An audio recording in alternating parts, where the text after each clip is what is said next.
Well, today is Wednesday, but however, I have to review what happened yesterday, which was Tuesday Wrestling. What really happened in NWA Powerrr, AEW Dark, but also NXT. But all of that will be reviewed, discussed about on this episode of the Deleted Wrestle Zone.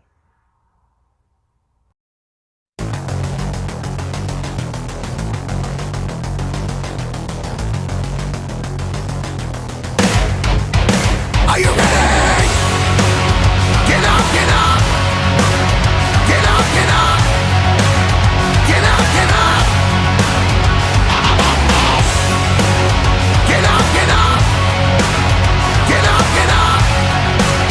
Get up, get up.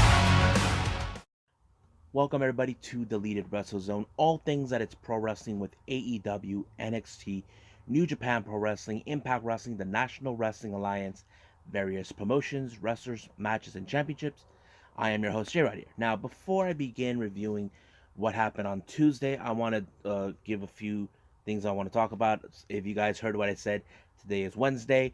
I'm reviewing yesterday. Truth to be told, the reason I did not do this video last night was because I went to the movies. I did not have a chance to catch up with the shows. If in case you guys wondering what I went to see Mortal Kombat. It was a good movie. I do recommend people for you guys to watch it. But however, I do want to give a friendly reminder for everyone. As you know, I mentioned today is Wednesday. There is no there is no MLW, but they will throw in some of their older clips from back in from 2002 to 2003. So I feel like I don't want to. I can take a look at those, but I'm not going to review those because I feel like I'm way behind on everything else on that.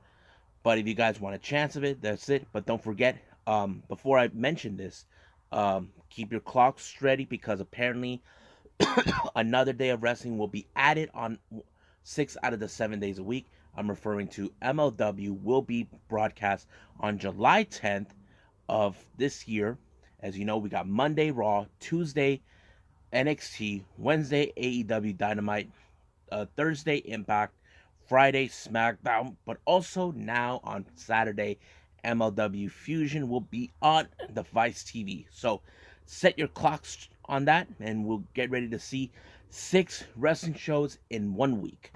So I will review those on that very week. But right now, let's start with NWA Powerrr.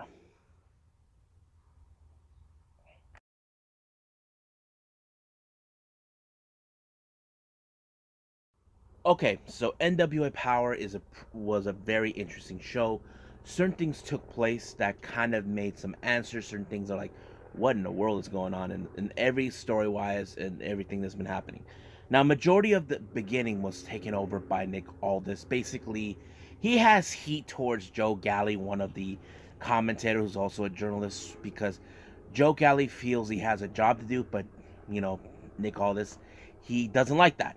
But he got into his face a bunch of times. However, Nick Aldis did mention for what Billy Corgan is planning, apparently, since you guys know, even though this is part of the storyline, he and Billy Corgan don't see eye to eye that much. He set him up in a 14-man battle royal where someone will be the number 1 contender. So that I don't know when. I don't know when will that take place, but I'm assuming we have time until the next pay-per-view, which I'll mention later on at the end of this. But however, he did talk about other things that he wanted to talk about. He did mention that Chris Adonis and Tom Latimer will get a shot of the NWA tag team titles.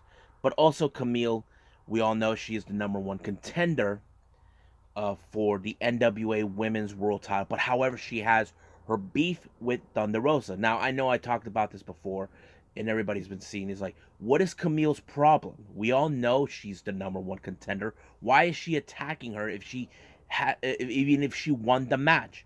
Well, apparently we're gonna get the real answers to that. And Camille kind of mentioned that in a way I did not expect in the story wise, but I'll explain that when we get to that. Now, even though Aldis has his issues towards the top officials of the NWA, he even told Adonis and Latimer not to get involved themselves in the tag team match that was scheduled for tonight, for that day. But however, he found something that was very, how to say, disturbing for him. It was revealed by him that Billy Corgan said he does not want any current champions involved in this match. That set Nick Aldis up. Now you ask yourselves, why would Nick Aldis find an offense? Think about it. He doesn't want to face anybody in the near future. But however, if his guys, let's say, there's only one guy who could currently, he in his strictly business faction other than him has a title, and that's Chris Adonis. He's the current national champion. But Tom Latimer, no. I don't know exactly what Nick Aldis is doing, but we'll get to that in a little more. But it's kind of becoming interesting where Nick is having problems with the things that's been going on in the NWA. Now, the opening match was in fact the NWA TV title qualifier match. We have Nims versus Matt Cross. It was a good match. I'm a big fan of Matt Cross. You know, Nims, I'm not too familiar with him. I know I've seen him in NWA on a certain NWA shows, but I was happy with the result that it was Matt Cross because I know he made a lot of a good impression appearing in NWA. But yeah, so Matt Cross wins the qualifier. I'm assuming there'll be more. Now, as you know, the continuation with the whole thing with the NWA television title, Austin Idol and Tyrus won it, but they kind of showed a bit of the respect with Pope. But however, you can tell Pope, he could want to believe that comes out of their mouths, but he knows them too well. But Idol will do whatever it takes to ensure he proves a point that, you know, Tyrus is the best guy to become champion. I mean, there's no doubt about that, but it is what was happening. Now, the next interview we see is Aaron Stevens. Like, we all know what's been going on.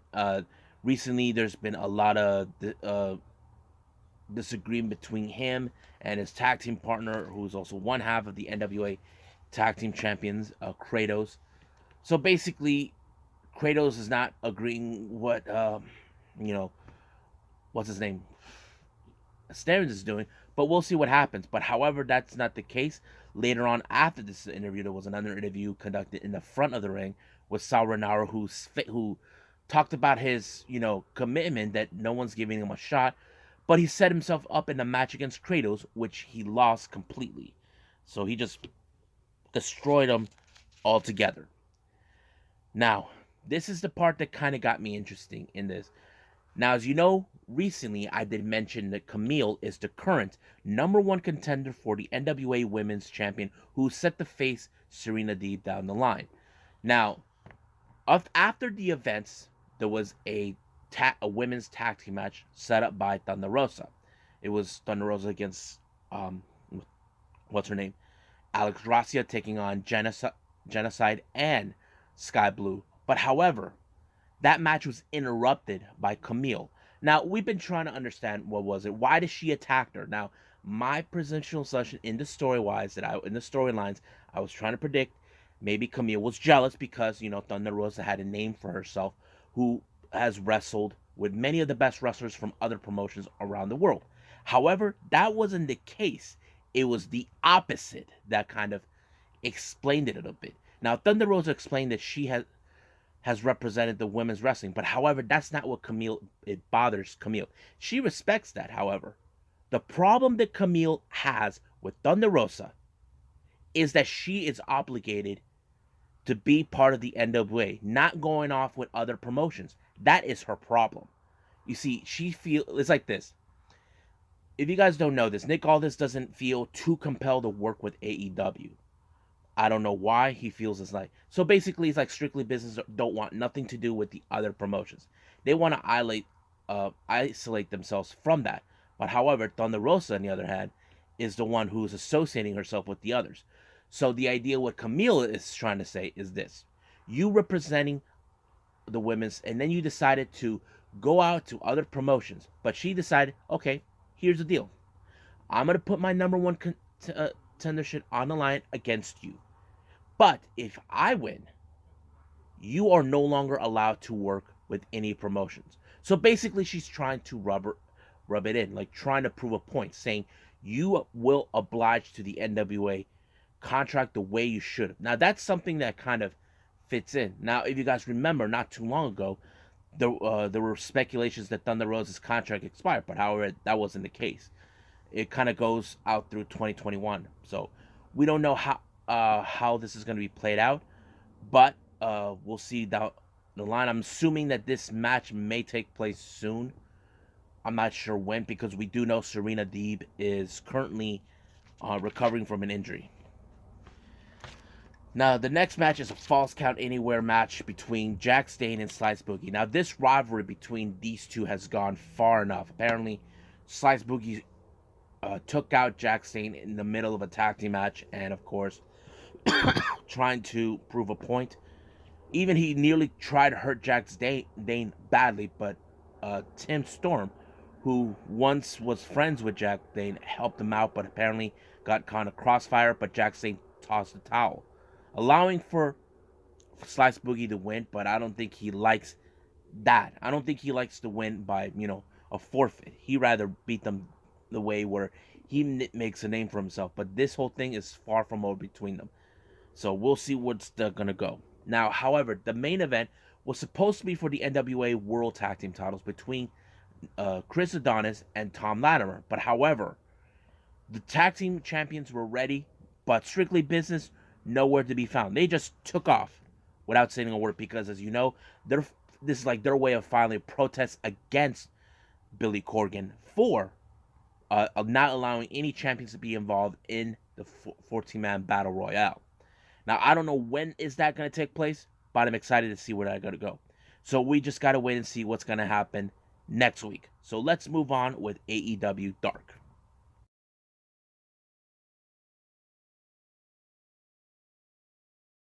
Okay, so we're going to go with AEW Dark. It may be a little shorter because it went fast. Majority of the matches is mostly the ones who we don't normally see on TV or know that they're not under contract, so that sort of thing.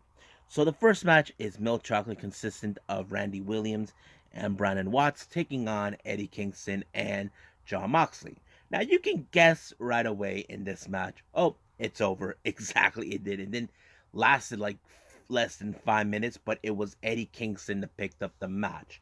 Now, this whole thing with them teaming up, it wouldn't surprise me that they maybe, just maybe, we may see them compete for the AEW tag team titles down the road. But all they need to do is make it to the top 5 ranks. That's all they need to do with that.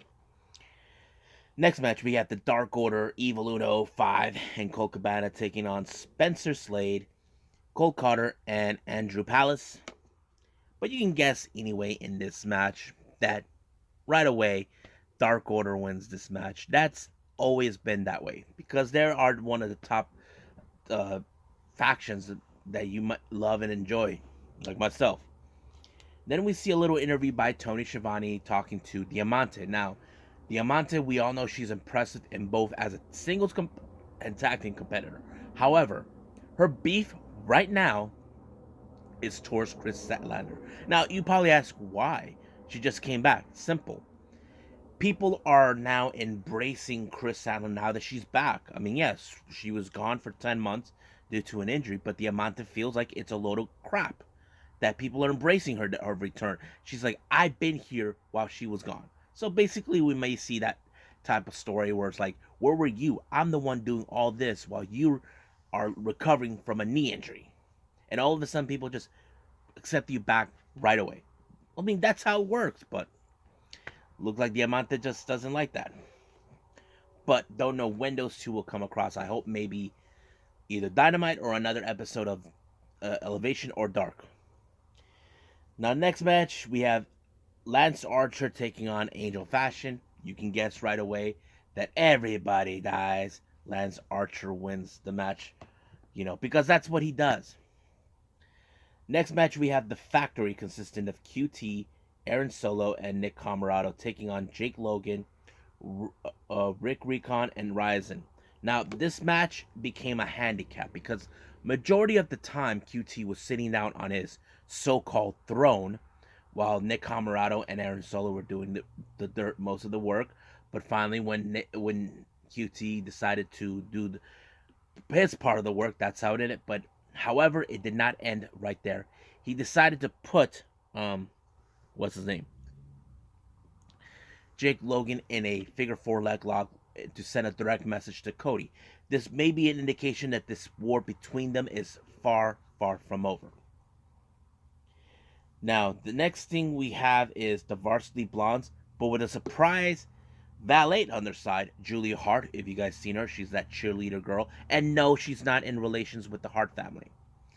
But I have to say, having her there kind of fits perfectly, because you look at the Varsity Blondes, like a group of guys who are football players dressing up in those jackets. It fits well. But their opponents were a couple of guys I never heard of. Even this is the first time being here on AEW. Brandon and Trevor Jordan. But you can guess anyway that the Varsity Blondes won this match anyway.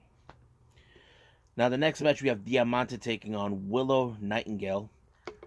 A pretty good match, a really good one. I have to say Nightingale is a really interesting wrestler. I have seen her before. I even seen her not only in AEW Dark, but she had a different name as a wrestler outside of, in a promotion called WOW, which is Women of Wrestling. Forgot what they call her, but it was a good match. But Diamante was the one who finished it off completely beautifully. So, next match we have Nyla Rose taking on Ashley D'Ambrosio. Well, you can guess that she finished her off with the Beast Bomb that way. That's how it ends in matches like this. Now the Dark Order, they are trying everything in their power to get everything back in order, get back on top. But however, they still need to deal with Matt Hardy, who's been a big thorn in their side for who knows how long. But we'll see what happens down the line. Next match we have Cesar Bononi, Ryan Bennett taking on Liam Gray and Adrian Alanis. But you can guess anyway. That is, of course, Cesar Bononi and Ryan Bennett actually won that one. Next match, we got Chris Statlander taking on Julia Hart. Fun match. I love Chris Statlander. She ended her match with the Big Bang Theory, as always. And, of course, by her side, she has the Best Friends and Orange Cassidy. Then we got Jungle Boy taking on Marty Casillas, who this is his second time being there. Jungle Boy this time going at it alone, but what an amazing match, facing against Marty Casillas. I didn't know how this was gonna go, but I have to say it played out pretty well with the guy who's a bit more bigger than Jungle Boy, but Jungle Boy was able to put him in the snare trap and make him tap out. Now we got women's tag team. We got Red Velvet and Big Swole alongside with Kaylen King taking on the MK Twins. Good match, real fun match. But of course, I have to say, what I did like about this one is Big Swole and Red Velvet now are becoming a cohesive tag team. Now, it wouldn't surprise me down the line that I know there were rumors and speculations that they would like to have a women's tag team championship in AEW. It wouldn't surprise me. I would say they could legitimize it better than what WWE did. I know that Impact Wrestling are legitimized with that already, but why not with AEW? Next match, great match. JD Drake taking on 10. Unbelievable match. Now, you could guess, how could 10 take on a guy like JD Drake? I didn't know. I was wondering if he was going to able to put him in the Nelson lock. And he did. He made him tap out or he passed out. I don't know.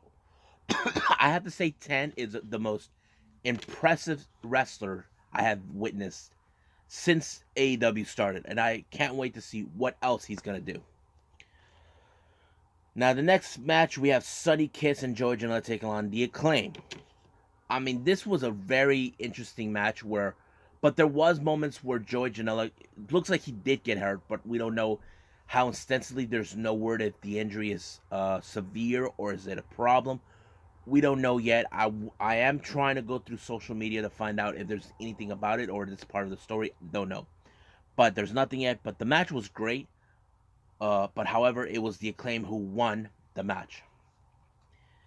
Next up, we have Bear Bronson. For the first time, we see him without his compadre Bear Boulder, who is now currently out on injury versus that Godzilla vs King Kong match. He's facing off against the FTW champion Brian Cage. This match was a really good one, a battle of the brutes. Kind of did not expect it a whole lot, but I have to say it was a good match, despite the fact that Brian Cage won the match, but it was a good match. Then we got the final match. The main event was Mike Sydal taking on Powerhouse Hobbs, but you can guess that Hobbs won that match. Even he tried to continue to hurt Mike even further, but Matt showed up to give him a helping hand. Even Taz did not like how Matt Sydal tried to get involved in his business. It's his brother, Taz. Stop saying that he got in your business. This is his brother. Taz always has an issue how people got butts in their business, but that's who he is. So right now, let's move forward, and the last thing I'm going to review is, of course, the latest NXT.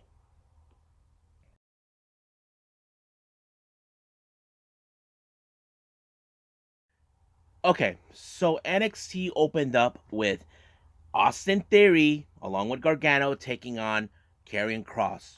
Now, as you know, this match was set by William Regal because Austin Theory, who doesn't know how to keep his big mouth shut or keep his hands to himself, decided to say something that kind of was inappropriate in front of Scarlett.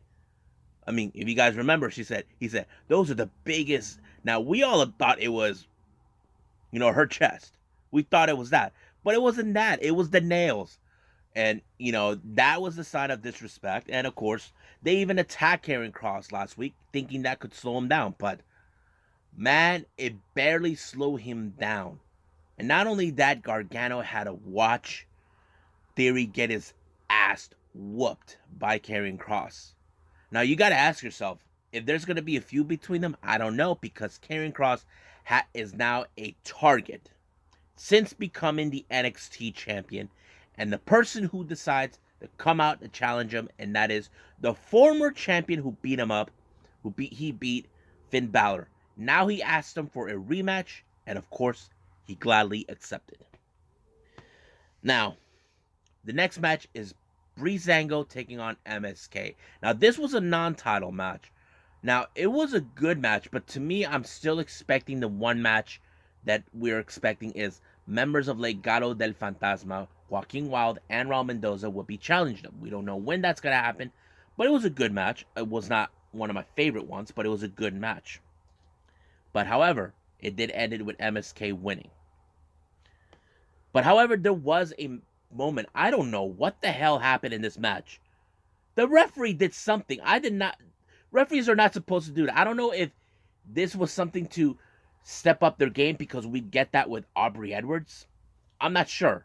Because we know referees are the ones who are standing right there to the side, doing whatever. But no, it didn't go in that general direction. But I don't know what was that all about. But hopefully maybe we get more light on this one. I will put a pin on this one when it comes out.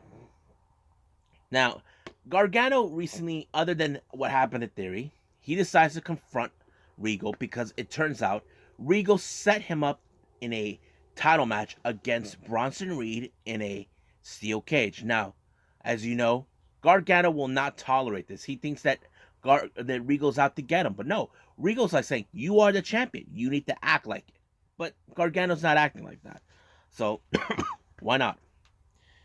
Now, the latest news came around. NXT In Your House is back. Is coming in June 13th with the host, what's his name? Todd Pettingill. I love In Your House. It's one of a very interesting segment back in the 90s. And then they did this last year with In Your House when Io Shirai won the title.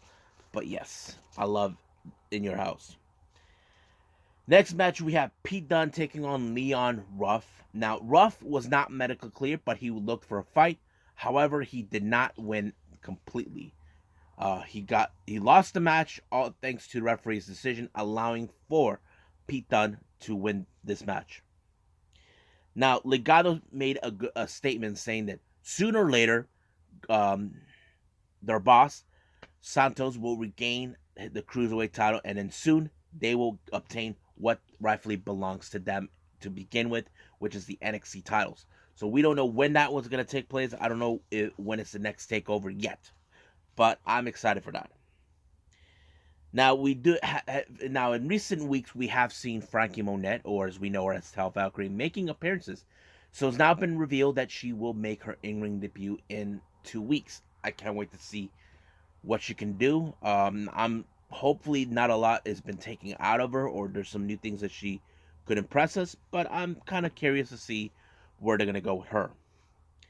Now we got the NXT Women's Championship, Mercedes Martinez versus Raquel Gonzalez. Oh man, that match was so intense. You can tell two big athletes, but however, in this particular match, you get to see how Mercedes Martinez is determined to become champion, but Raquel Gonzalez continues to show she runs the division. That's exactly what she's been trying to do. But however, it was Raquel Gonzalez who retained the title by choke slamming her or something and retaining the title. But the real question is who will be the one to dethrone her. Now, later after this match, we see Gargano and Theory attack Bronson Reed. Maybe this is like their way to slow him down from not appearing at the next week's event, but they'll be held to pay.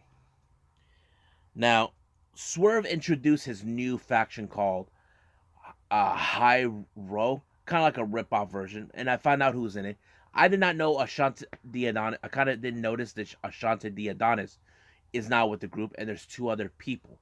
So they're trying to say, we're not going to play by the rules. What the hell we were saying. So they're kind of explaining they're different type of people that, they're not what people now expect them. But it kind of makes a whole lot of sense. But we'll see what's going to happen with this new faction, High Row. Now, here's the best comedy part I love. As you know, Cameron Grimes has been trying to outdo Ted DiBiase on a lot ever since he became a millionaire. However, the past 3 weeks or so, I think it was 2 weeks, yes, 2 weeks, he has been now berated by the one person he tried to outdo, Ted DiBiase. So he goes to a house that was auctioned. He was unable to pay $20 million. Apparently, someone paid $20 million for the house.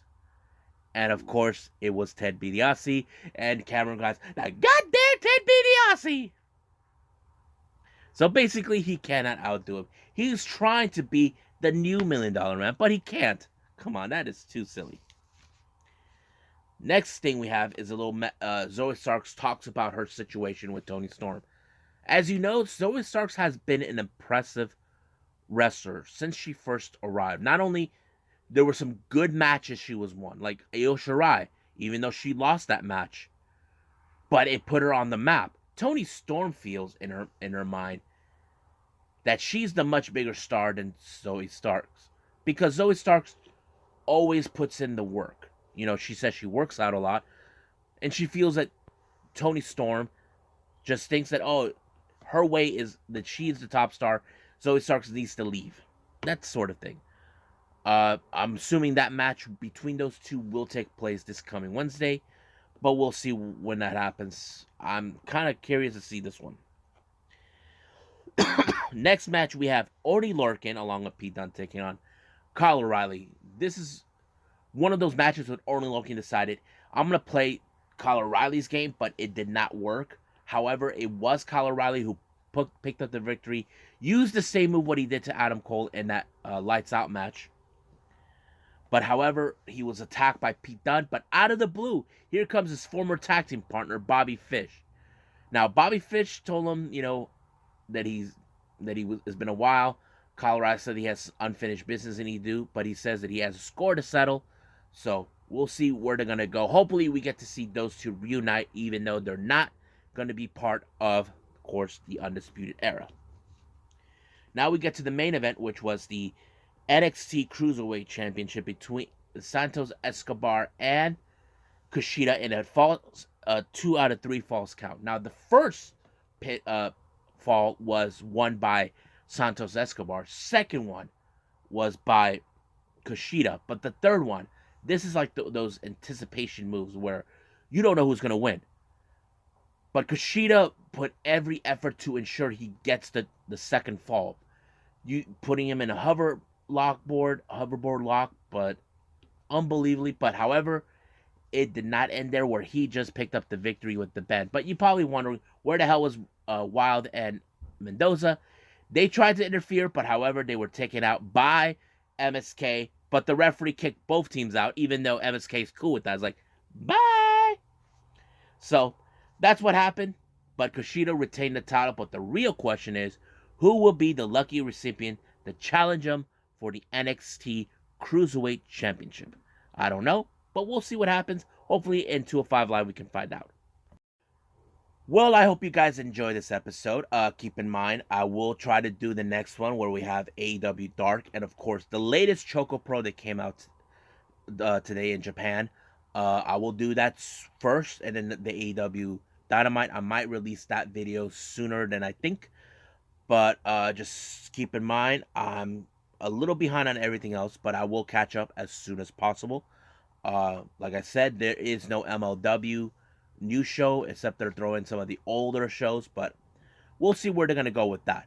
For right now, I will edit this video, and then I'll upload it as soon as possible. But for now, I'll say to you guys, I'll see you guys in the next DWZ time. Same DWZ channel. I must bid all of you adieu. So goodbye. Mwah. And have a nice day. Bang.